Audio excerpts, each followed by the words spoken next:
Hey, South Carolina's math industry, and we are going to take a look at limiting reactants. So, before we understand what limiting reactants are, to understand what's going to happen is, what we're going to do is try to solve this problem.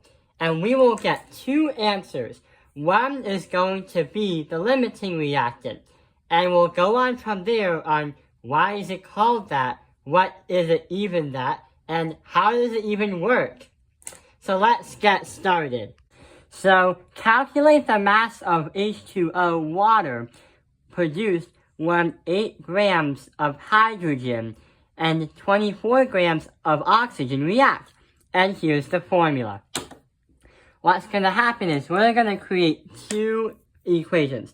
One that have oxygen and the other one that has hydrogen. The goal of the game is to try to find what the mass of water is when we use these two things. So the first thing with oxygen is we have to multiply that by the molar mass. And what we're going to say is 1 mole of O, or oxygen 2, is going to be divided by 32 grams of oxygen.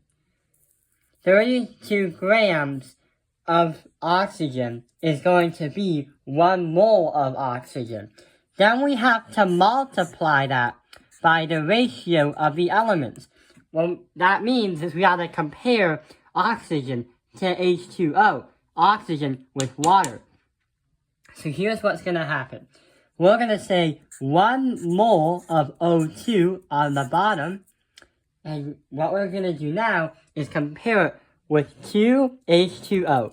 That's going to say 2 moles of H2O. The last step we have to do is have H2O be converted into its molar mass form. So what we're going to say is 1 mole of H2O is going to be equal to 18.02.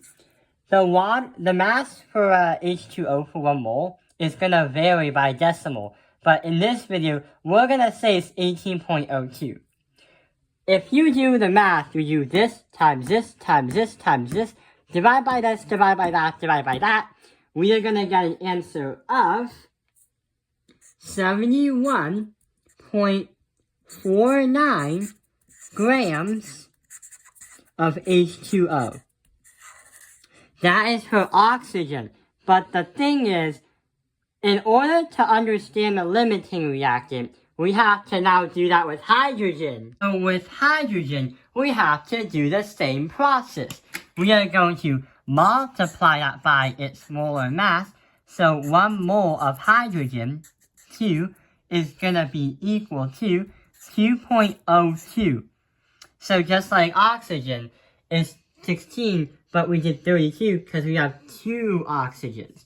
We have 2 hydrogens here, so that's why we said 2.02.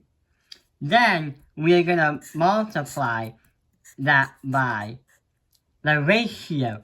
So we're going to have 2 hydrogen 2s and 2 H2Os into the equation. So what we're going to say is 2 moles H2 and 2 moles H2O. Multiply that by our final molar mass, and we are going to get, for an answer, well, not an answer, 18.02 for 1 mole of H2O. That is the molar mass for water. We had the same thing with oxygen over here. With this one for hydrogen, what we're going to say is for hydrogen, if we try to react it, the product is going to have a mass of 27.0 grams of H2O. But, that makes no sense. We have one problem and answer, and the other one. But why do we come up with 2 answers? Well, there's a catch. When we talk about limiting reactants, the limiting reactants is going to be the answer with the smaller value given number, which means that hydrogen is going to be the limiting element and also the limiting thing that's the reactant.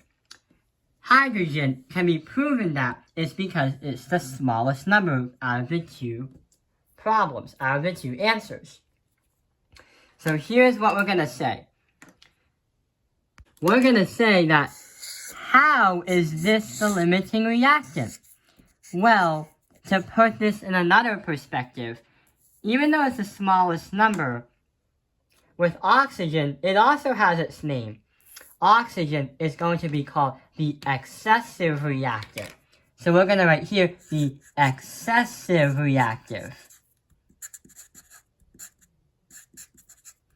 There's just a lot of it. So if you come up with a problem that has two answers like these, if it's asking you for the limiting reactant, choose the smaller value. But as an answer, you want to name the element, because the element is what matters in the equation. If you just type the number in or write it down, you will only get partial credit, because what your teacher might be looking for is the limiting reactant, not how much the limiting reactant has a mass of. But what is a limiting reactant? To put this in perspective, go back to the Beyblades. So here's what's going to happen. You need a performance tip plus a forward disk plus the energy layer, that's where it gets hit, is going to bring you a Beyblade. And we have lots of Beyblades to demonstrate it. So we have three things to compare it with.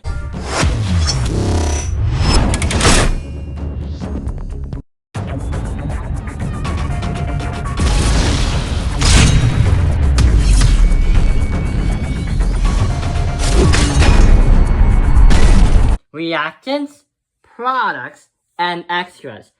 Seriously, there will be extras left over, so be careful of what you see.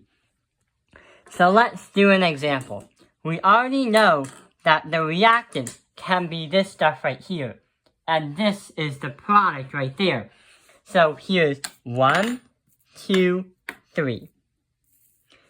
Let's add a few more into the problem. We're going to say 1, 2, 3. And we're also going to say is 1, 2, 3. So here's what's going to happen. We have 2 energy layers. Number 2, we have 2 forward disks and 3 performance tips. What we are going to do is make some products. So the way we make a product is we have to prioritize on making a Beyblade. Here's what it seems like. We have 1 performance tip and we have 2 products, but that performance tip is the thing that's left over. We can't make another Beyblade because we ran out of parts. Also, we ran out of resources. So our products are 2 Beyblades. But how do we understand it's a limiting reactant? Well, there are 2 things that ran out. The first thing that ran out is the energy layer. The second thing that ran out was the forward disk. The performance tip is not a limiting item or limiting reactant because we still have left over. Let's choose another example and see what happens. So we have 6 energy layers, 4 forward disks, and 1, 2, 3, 4, 5, 6, 7, 8 performance tips. Let's make some products. So we have 1, 2, 3, 4 Beyblades. And the other thing is, we have some stuff left over. So we have 2 energy layers left over. And we have 1, 2, 3, 4 performance tips. What is the limiting reactant? Well, it turns out that we don't have any of those metal forward disks anymore. We use them all up trying to prioritize making those Beyblades. So what we're going to say is these things right here are the limiting reactants.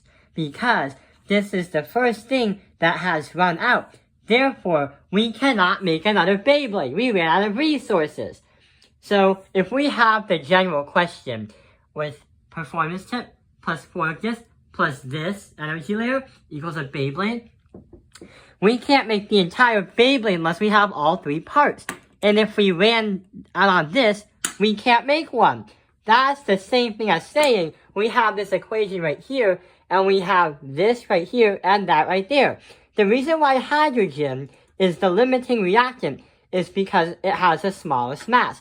But if you try to make more and more H2O, hydrogen is the first thing that's gonna gone out. It's gonna deplete like gasoline. It's gone.